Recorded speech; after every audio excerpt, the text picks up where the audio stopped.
We all have choices. I've got choices here. That's the nice thing about food. There's lots of choices. With any choice, there's always a result or a consequence that comes along with that. One of my favorite questions to ask kids is this: what will your body do with what you put in your mouth? What will your body make from that? And so if you look at those things we have here, we have a piece of chocolate, an apple, a Coke, some maple syrup. What can your body make for that? Everything that goes into our body, your body has a couple of choices. It has to utilize it or eliminate it. There's no other option once it's there. So are we in fact doing things and putting things into our mouth that would allow us to function well? I think about my kids and how I send them off each day. Especially if I come, and there's four of them, and so some days I'm probably not the nicest dad, and they're not getting their lunches made and things like that, and I'm trying to hurry them along, and I wonder, am I sending them off where they feel loved, or they feel appreciated?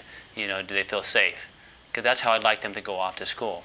At the same time, I think about what's in their lunches, because I know that whatever goes in their mouth will determine how well their bodies and their brain work, which will affect their ability to learn. It will affect their ability to process information. It will affect their ability to run. It will affect their ability to make friends.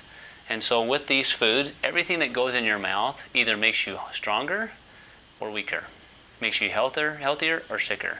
Gives your body more work or less work.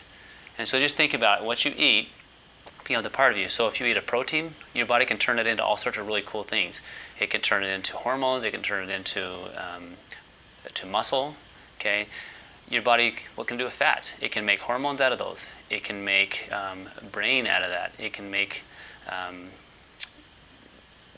different hormone signals out of that. What about all this other stuff? What about carbohydrates? Well, the body needs some amount for fuel, but if it has anything extra left over, it turns it into storage. So what about a Coke? How much of that is actually usable?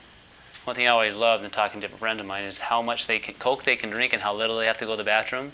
Yet if they drink the same amount of water, they're always in the bathroom. Just stop and think about that. How is that possible? Same volume of water, but when you're drinking soda, your body's holding on to that water. Why? Because you know what? If you put a bunch of Coke on your car, it's going to take a lot of water to wash it off. You've got to hold on to that water. Okay? So really consider what you are eating. What you put in your body is affecting how your brain functions. It's affecting how your hormones work. And what you put in your body today, some of that food, will take years to get out of it. Some of the structural fats, the hydrogenated, they estimate can take 4 months to totally process out of your cellular structure if it gets in there. Some of the heavy metals that get in your body from different foods and stuff like that can take years to eliminate. So make wise choices so you can feel and function like you want to.